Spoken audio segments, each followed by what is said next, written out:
غیرتمندو پښتنو او دلته د ساټکوټ بازار کې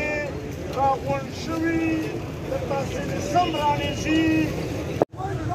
هغه چې څنګه ورغله